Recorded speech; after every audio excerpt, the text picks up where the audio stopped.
Dear student नमस्कार। Finally आ चुके हैं हम एक नई वीडियो के साथ। स्टूडेंट आज हम करने वाले हैं चैप्टर 7 की एक्सरसाइज 7.1 का क्वेश्चन 6 का सेकंड पार्ट सॉल्व करेंगे। स्टूडेंट अगर आप भी इस क्वेश्चन को सॉल्व करना चाहते हो तो कृपया वीडियो को बिना स्किप की वीडियो को लास्ट तक ध्यान से देखो, तभी आप इस क्वेश्चन को सॉल्व कर पाओगे। तो चलिए बिना टाइम वेस्ट किए वीडियो को स्टार्ट करते हैं।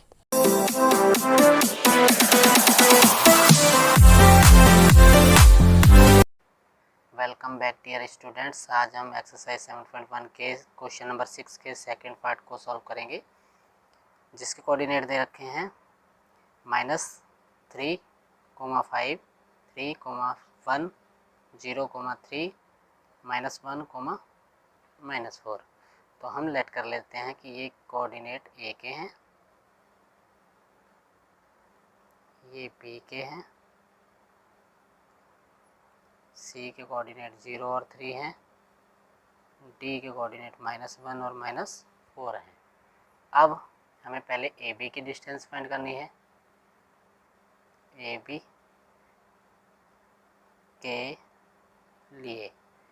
के लिए x1 y1 x2 y2 क्या होगा, यानी x1 जो होगा ये होगा -3, y1 क्या होगा 5, x2 क्या होगा 3, y2 क्या होगा 1। अब हमें इसकी डिस्टेंस फाइंड करनी है।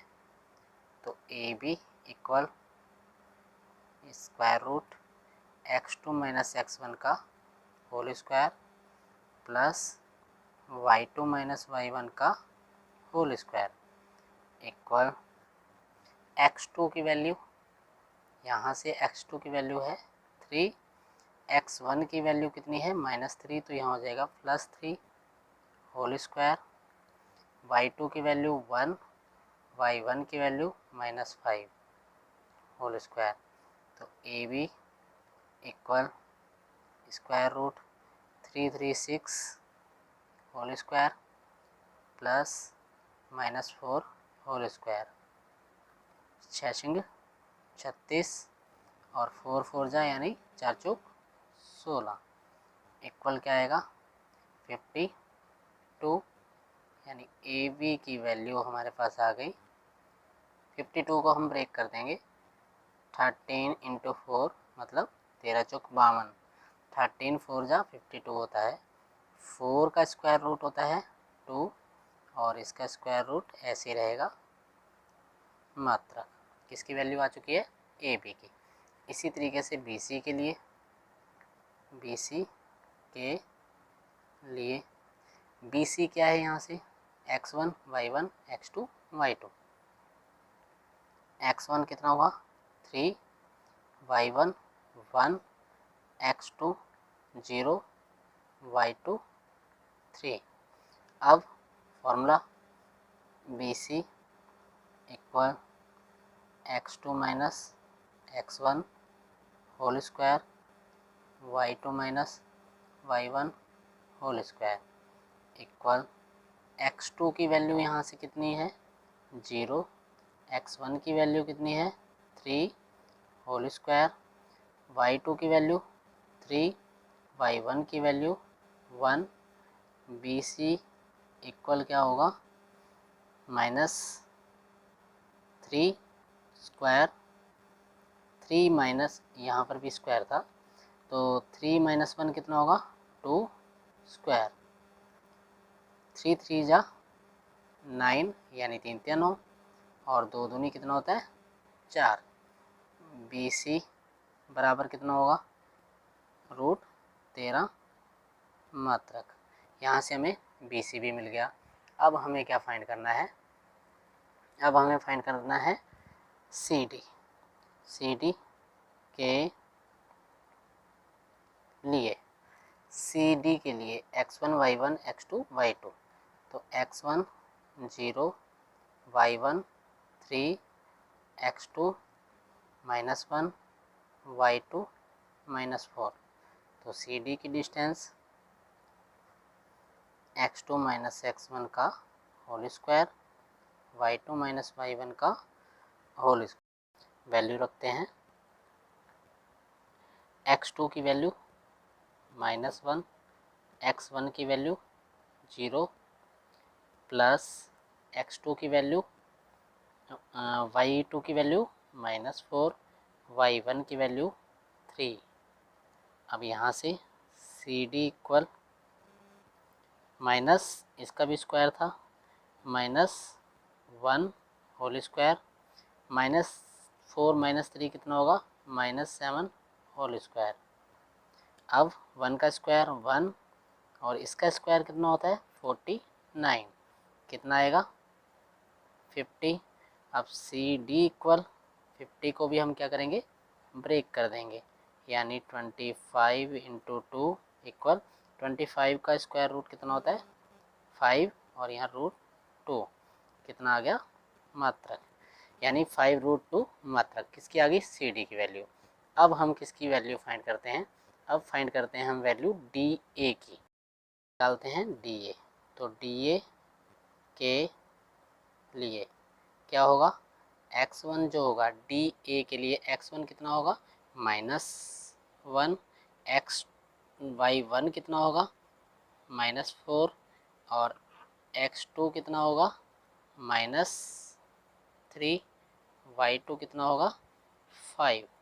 अब हम इसकी डिस्टेंस फाइंड करते हैं, तो D A equal x2 - x1 का whole square plus y2 - y1 का whole square equal value put कर देते हैं। x2 की वैल्यू है -3, x1 की वैल्यू है -1 तो +1 हो जाएगा होल स्क्वायर, y2 की वैल्यू कितनी है 5, y1 की वैल्यू कितनी है -4 तो +4 हो जाएगा होल स्क्वायर इक्वल। अब यहाँ से -3 + 1 -2 होल स्क्वायर 9 होल स्क्वायर कितना होगा 4 + 81, तो कितना आ जाएगा यहाँ पर 85। अब 85 को ब्रेक भी नहीं कर सकते, ऐसे ही दो नंबरों में नहीं ब्रेक कर सकते जिसका हमें स्क्वायर रूट पता हो। तो डी ए ये सारी भुजाएं क्या है एक दूसरे के समान नहीं आई, यानी अलग अलग आई हैं। तो यहाँ से हमें पता चलता है कि एक विशेष प्रकार का चतुर्भुज यानी वर्ग आयत वगैरह तो इसमें बन नहीं सकते। तो अब देखते हैं क्या इससे चतुर्भुज भी बन सकता है कि नहीं। तो हमें इसके लिए क्या निकालना होगा ए सी निकालना होगा। क्या निकालना होगा ए सी। तो ए सी की डिस्टेंस निकालते हैं, यहाँ लिखते हैं ए सी के लिए। ए सी के लिए क्या होगा x1 जो होगा -3, y1 5, x2 सी वाले पॉइंट लेंगे, x2 कितना होगा 0 और y2 कितना होगा 3।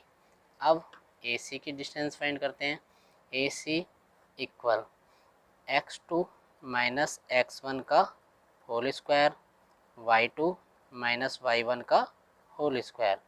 अब वैल्यू पुट करते हैं, x2 की वैल्यू है 0, x1 की वैल्यू -3 + 3 हो जाएगा होल स्क्वायर, y2 की वैल्यू कितनी है 3 और y1 की वैल्यू कितनी है यहाँ पर 5 whole square equal square root 3 whole square, 3 - 5 -2 square, 3 3 जा कितना होता है 9, 2 2 जा कितना होता है 4, तो ये हो जाएगा स्क्वायर रूट 13। अब क्या देखते हैं, अब हम ए सी और बी सी को प्लस करते हैं। ए सी और बी सी को प्लस करने पर क्या आएगा √13 + √13 इक्वल क्या होगा 2√13। अब 2√13 किसकी वैल्यू थी ए बी के, तो इसका मतलब ए सी और बी सी का जो टोटल है वो किसके इक्वल आ गया ए बी के। तो अर्थात बिंदु ए, बी, सी क्या हैं समरेखी हैं, अतः बिंदुओं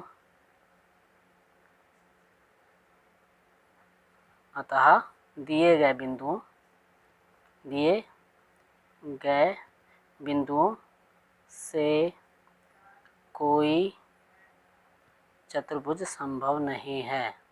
चतुर्भुज संभव नहीं है। अब समरेखी तो आप जानते ही होंगे। समरेखी का मतलब क्या हुआ कि एक ही रेखा में बिंदुओं का होना। ये सी है। ए सी और बी सी का टोटल क्या आया है, ए बी के इक्वल, यानी ए बी सी क्या हुए, समरेखी। तो 3 बिंदु समरेखी हो गए, तो चौथा बिंदु कहीं यहाँ होगा, इससे चतुर्भुज नहीं बन सकता। तो हमने लिख दिया है, अर्थात बिंदु ए बी सी क्या है, समरेखी हैं, अतः दिए गए बिंदुओं से कोई चतुर्भुज संभव नहीं है। सो फाइनली स्टूडेंट हमारा क्वेश्चन कंप्लीट हो चुका है। अगर आपको वीडियो पसंद आई तो प्लीज़ वीडियो को लाइक करें, कमेंट करें, अपने दोस्तों के साथ शेयर करें, साथ ही हमारे चैनल को सब्सक्राइब करें, बेल को प्रेस करें, मेरे इंस्टाग्राम पर जाकर फॉलो करें, जिसका लिंक आपको डिस्क्रिप्शन मिल जाएगा।